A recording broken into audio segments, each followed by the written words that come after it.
Hi Tanya, just thought I'd drop you a line to say how much we're loving your Instagram. So kind of you to mention us. We'd like to send you some seeds and plants to try out. Yes. And I was wondering if you'd received a copy of our 2019 seed catalog. If not, can I send you one? Then you could have a look through and send me a bit of a wish list if there are things you fancy growing. Thompson and Morgan.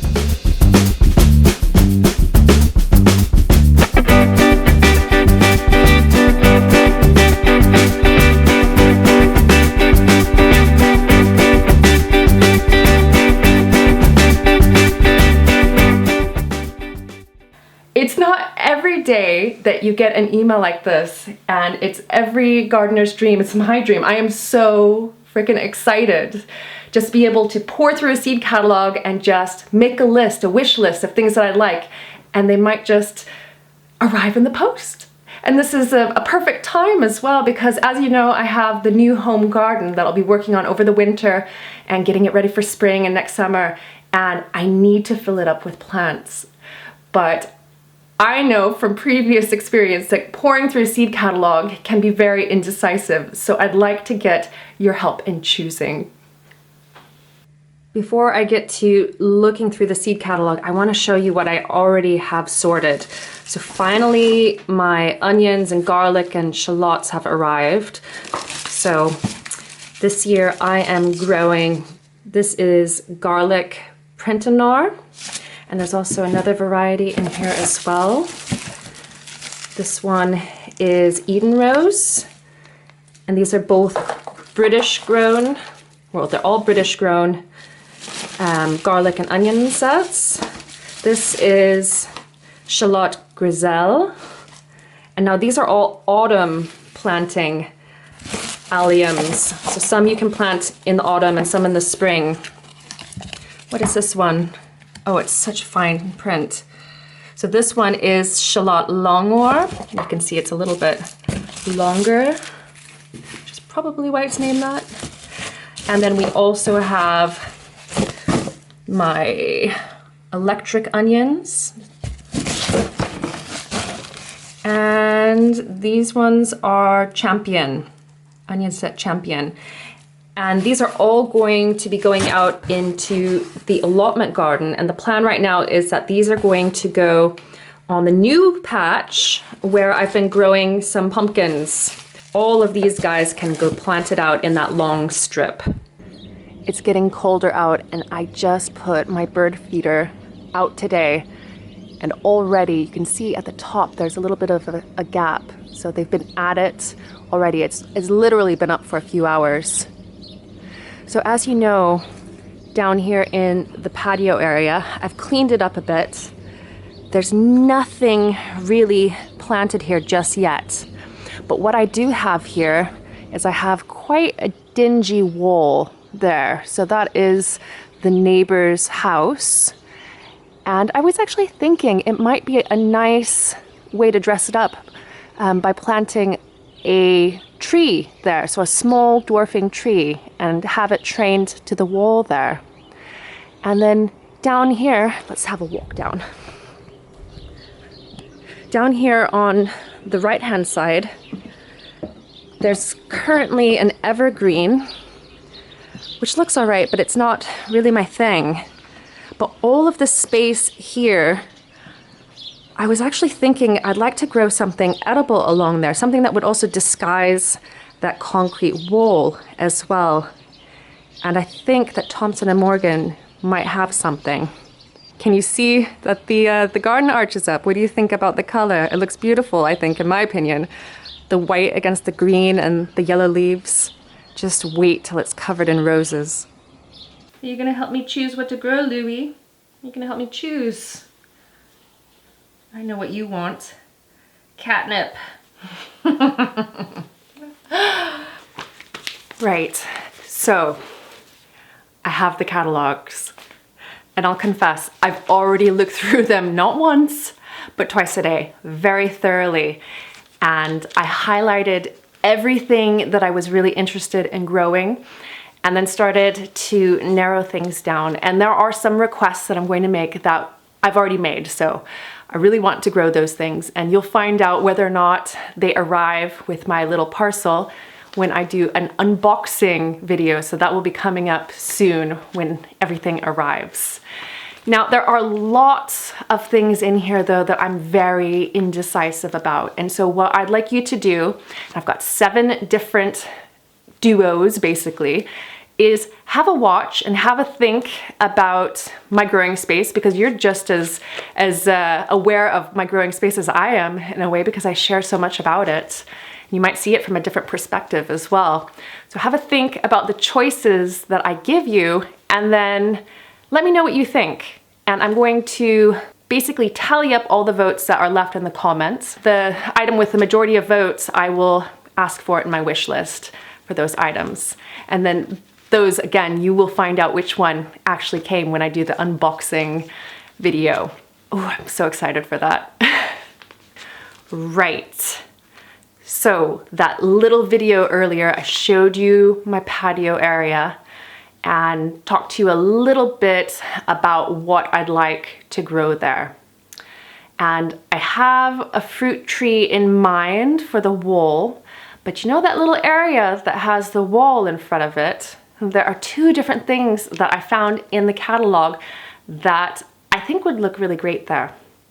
Now, the first thing is raspberries, and Thompson & Morgan have the raspberry full season collection in there. And so it's 3 different types of earlier fruiting raspberries, and they can fill that space really nicely. And being that raspberries have a tendency to basically spread everywhere, that wall and the patio would keep them in check. So it would be really practical for growing raspberries. Saying that, I do have some raspberries already growing at the allotment. They're autumn types. So am I being a little bit redundant? I'm not sure. I do like raspberries though. The other thing that I could put there is the patio fruit tree collection. It's incredible. These little trees only grow about 1 meter tall. I don't think I've ever seen anything like that other than, you know, with citrus. So they're traditional types of fruit. So there's apples, pear, cherry, there's a plum as well. So it comes in 5 different little trees that arrive, and they could fill that space up really nicely as well. Probably 3 of them could go there. And then I could put the other 2 into containers and grow them elsewhere on the patio. And how cool would that be to have so many different types of fruit in a small space? And I think that so many of us have a smaller space to grow in, that could be something cool for you guys to see, like give you some ideas for growing on your own patio. And for me, it would fill that space beautifully with something that's edible and practical, but also disguise that wall that's behind as well. So let me know which of those 2 you would choose for that space. So this next year, I will not be growing main crop potatoes, but I will be growing a first early and a second early. And I think I know what I want to grow for my first early, but there are 2 in here that I'm not quite sure which one I should pick for my second early. So for me, it's really important that it doesn't matter if it's a first early, second early, or main crop, that the potato needs to have lots of purposes. I want to be able to boil it. I want to be able to mash it. I want to be able to roast it and saute it. So it needs to be a really good all-rounder. And there are 2 in here. The first one is called British Queen, and it's an RHS variety that's over 100 years old, and it is a really good all-rounder. The second one is just so beautiful though. It's called Apache, and it's red and white speckled. And on a more practical note, when you have colored potatoes, you can see them better in the soil when you're digging them up. Right. This one is always really difficult for me to choose. Tomatoes. There are literally hundreds of different types. Are there even more? I wouldn't be surprised. There are so many types of tomatoes, and the ones that you get here in the UK, a lot of them are different from the ones that you can get in the States and other places in the world. It's incredible the variety you can get. There are several in here that I'd like to grow. Now, first of all, before I get into it, I want to let you know my plan for the greenhouse next year. So you know that in my old greenhouse, I had that wooden trough that I had on the left-hand side, and I grew my tomatoes in there and some aubergines and various other things, basil planted in there as well. For the new greenhouse, I want to replicate that on the other side as well. So on both sides of the greenhouse, there's going to be a trough filled with compost, and I want tomatoes filling one side completely, and potentially even on the other side too. And then I will definitely be growing aubergines, so eggplants as well, because I love eggplant. So I'm going to have a bit more space for tomatoes next year. I think I will definitely grow Gardener's Delight because it's just a really sweet red cherry type that I've grown in years past, and I like it. I like how it tastes. I like how I can use it in salads and in stir fries and pasta sauces. Everything is delicious. But it got me to thinking about a tomato that's in this catalog that I've never grown, but everyone rave about. And I'm sure you might have heard about it or grown it yourself, and it's called Sungold. And it's supposed to be another really sweet, small cherry type. And I'm just imagining Gardener's Delight along with Sungold. But I'm torn because you see, I do want to grow Sungold, but there is another beautiful tomato in here, and it's called Black Russian. So I could be using that in a different way. So having those on veggie burgers and sliced and served with mozzarella. So a nice, really beefy, larger tomato. The next kind of category is summer squash. And you might know them as zucchini, and there's other types of summer squash as well. Basically, squash that ripen in the summer, have really thin skins that you can eat and that you can saute, and you don't have to peel or cure or anything like that. They're not storers, they're ones you need to eat right away. Now, there is a courgette, so a zucchini, here at the very front of the catalog, and it is vegetable of the year. It's called Courgette Sure Thing, and it's a type that doesn't need pollination by insects to produce fruit, which is crazy because most pumpkins and squash and cucumbers, they require pollination from bees to set fruit. But this one does not require that pollination at all. It's self-fertile, which makes me very intrigued because it would be easy to grow and dependable. The other one that I was quite interested in is called the squash griller's mix, and it is interesting in that it's a bush type, and it produces green, yellow, and creamy pale green fruit on the same plant. And they are a bit thicker and bigger around, more like a gourd than a zucchini courgette type. And I love the idea that they come in different colors right on the same plant. So what do you think? Should I go for the Courgette Sure Thing, or should I go for the squash griller's mix? This one's a little bit more difficult, I think, in a way, because they both have they're very similar in a way, but also have these differing factors that I think would be really interesting. The vegetable of the year one sounds intriguing though. Let me know. Now I need your help in choosing brassicas as well. So brassicas, if you're not aware of, they're like broccoli and cauliflower and kale and all of that. So that entire family. So there are a couple in here that again, I can't decide on. One is a vegetable that I've never grown before, and it's a Kalettes. So it's a cross between kale and a Brussels sprout. And the Brussels sprouts are a little bit more frilly, like the edges of kale leaves. And I've had them before, they're delicious. So I've had them actually roasted, so they've been a little bit crispy before, and they're really good in stir fries. They're just a really yummy plant. So if you like Brussels sprouts and kale, you know, it's a no-brainer. And I've also never grown it before, so I'm really intrigued. So something new. The other thing is the all-season sprouting broccoli, which is actually not one type, but 3 different types of purple sprouting broccoli that will produce those gorgeous and delicious broccoli spears from November until May. So I do love my purple sprouting broccoli, and I'm all out. So I do need to decide which one of these is going to be the best. Hey, cats! Come on, good girl. Good girl. Come here. Right, so we're back to raspberries. We're back to actually dwarf size berry and fruit plants again as well, because it seems to be a trend and there must be a massive demand, and I get it completely because a lot of people do have patios and small spaces to grow in.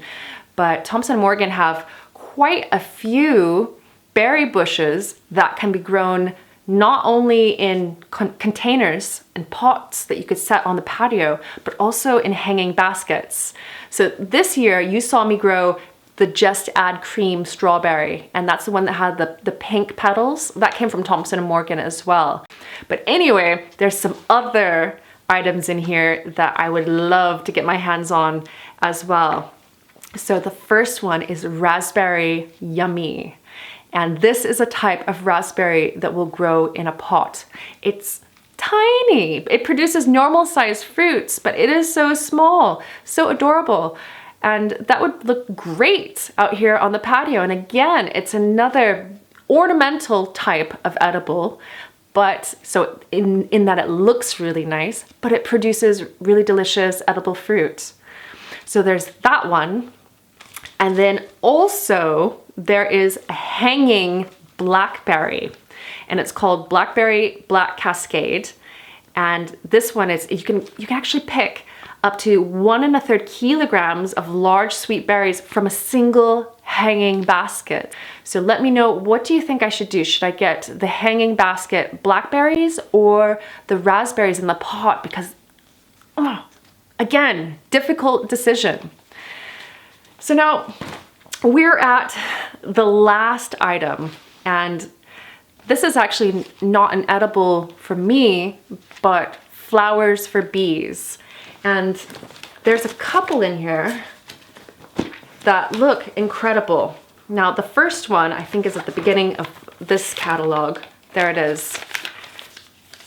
It is a type of Nasturtium, and it's called Orchid Flame. And this, it actually is probably the most fascinating nasturtium that I've ever heard of. They look a little bit like an orchid, and they change color. So over a matter of days, they can change from a deep red color to a yellow color. I'm not sure how it goes, but no 2 flowers are exactly alike because they are constantly changing colors. And that also sounds really interesting. It'd be fun just to keep an eye on particular flowers and watch as they develop into different hues over a matter of days. So that one is really interesting. And again, nasturtiums are great for bees. So they can go in there and collect pollen and nectar, and they're also edible as well. So nasturtiums can be used in edible salads. They have a really peppery type taste. The seeds can also be used as almost like a massive caper if you pickle them. They're actually called poor man's pepper, so the actual seeds. The second type of flower that I was thinking about in this catalog, it's called Geranium Reflections. And I've got to flip through and find it here. But at the old house, there was a nest or a geranium, a native type geranium in the garden, and the bees absolutely loved it. I think I'm in the wrong one. No, it's here, definitely in this one. There's just so many things to choose from in here, it can be overwhelming. But these kind of native geraniums, they're perennials, they come back year after year, and they form these clumps covered in beautiful purple flowers, in my case at the old house. Oh, here it is. And they're covered in bees, particularly honeybees. And I want to be able to recreate that here at the new garden. But there's one in here that I think would look absolutely beautiful. It's called Reflections, as I said before. It is an exclusive designer mixture in that it has lots of different colors, and there's pinks and purples, and there's white and purple ones. They come in all different colors off the same plant, it looks like. So I think that that might keep some of the bees in my garden really happy as well. So those are the 7 different types of plants that I need your help in choosing. So if you could leave me a comment below, let me know your choice for each of those 7 sets, and I will actually have them listed in the video description as well, so you won't have to go back and forth in the video. And I am so excited to be able to pass on what you think I should grow, and also a few other ones that I'm gonna sneak in as well, to Thompson & Morgan. And then, gosh, it's gonna be like Christmas came early when that parcel arrives. Anyway, thank you so much for watching, and I look forward to seeing what you guys choose, and I'll see you next week here on the Love the Greens YouTube channel.